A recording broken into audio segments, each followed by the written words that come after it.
One India Kannada YouTube ಚಾನಲ್ಗೆ ಸ್ವಾಗತ. ನಾನು ಸಂದೀಪ್. ಹೊಸ ದರ ಸಮರಕ್ಕೆ ಐಡಿಯಾ ವೋಡಾಫೋನ್ ಬಂದ. ಹೌದು, ಬ್ರಿಟಾನಿಯಾ ವೋಡಾಫೋನ್ ಗ್ರೂಪಿನ ಭಾರತೀಯ ಘಟಕವು ತನ್ನ ಪ್ರತಿಸ್ಪರ್ಧಿ ಐಡಿಯಾ ಜೊತೆ 2 ವರ್ಷಗಳ ಒಂದು ವಿಲೀನ ಪ್ರಕ್ರಿಯೆಯನ್ನು ಪೂರ್ಣಗೊಳಿಸ್ತಾ ಇದೆಯಂತೆ. ಈ ಮೂಲಕ ಭಾರತೀಯ ಮಾರುಕಟ್ಟೆಯಲ್ಲಿ ತನ್ನ ಪ್ರತಿಸ್ಪರ್ಧಿಗಳೊಂದಿಗೆ ಹೊಸ ದರ ಸಮರಕ್ಕೆ ಸಜ್ಜಾಗ್ತಾ ಇದೆ. ವೋಡಾಫೋನ್ ಐಡಿಯಾ ಜೊತೆ ವಿಲೀನವಾಗಿರುವುದರಿಂದ ಸುಮಾರು 40 ಕೋಟಿ ಬಳಕೆದಾರರು 35% ಮಾರ್ಕೆಟ್ ಶೇರು ಹೊಂದಲಿದ್ದು ಭಾರತದ ಅತ್ಯಂತ ದೊಡ್ಡ ಟೆಲಿಕಾಂ ನೆಟ್ವರ್ಕ್ ಆಗಿ ಹೊರಬರ್ತಾ ಇದೆಯಂತೆ. ಈ ಒಂದು ಜಿಯೋ ಸಿಮ್ ಕಾರ್ಡ್ ಕ್ರಾಂತಿಯ ಬಳಿಕ ನೆಟ್ವರ್ಕ್ ಲೋಕದಲ್ಲಿ ಸಾಕಷ್ಟು ಬದಲಾವಣೆಗಳು ಕಂಡು ಬರ್ತಾ ಇದೆ. ಏರ್ಟೆಲ್, ವೋಡಾಫೋನ್ ಐಡಿಯಾ, BSNL ನೆಟ್ವರ್ಕ್ಗಳು ಇತ್ತೀಚೆಗೆ ಸಾಕಷ್ಟು ಆಫರ್ಗಳನ್ನು ನೀಡ್ತಾ ಇದೆ.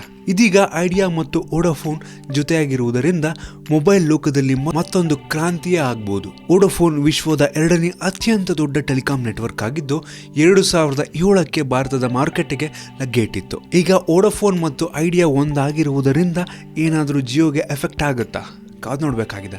ನಿಮ್ಗೆ ಇದ್ರ ಬಗ್ಗೆ ಏನನ್ಸುತ್ತೆ ಕೆಳಗಡೆ ಕಾಮೆಂಟ್ ತಿಳಿಸಿ. ನಿಮ್ಗೆ ಏನಾದರೂ ವಿಡಿಯೋ ಇಷ್ಟ ಆಗಿದ್ರೆ ಲೈಕ್ ಮಾಡಿ, ಶೇರ್ ಮಾಡಿ. ಇದೇ ರೀತಿ ನಮ್ಮ ಬೇರೆ ಬೇರೆ ವಿಡಿಯೋಗಳಿಗೆ ಒನ್ ಇಂಡಿಯಾ ಕನ್ನಡ ಯೂಟ್ಯೂಬ್ ಚಾನಲ್ಗೆ ಸಬ್ಸ್ಕ್ರೈಬ್ ಆಗೋದನ್ನು ಮರಿಬೇಡಿ. ಧನ್ಯವಾದ.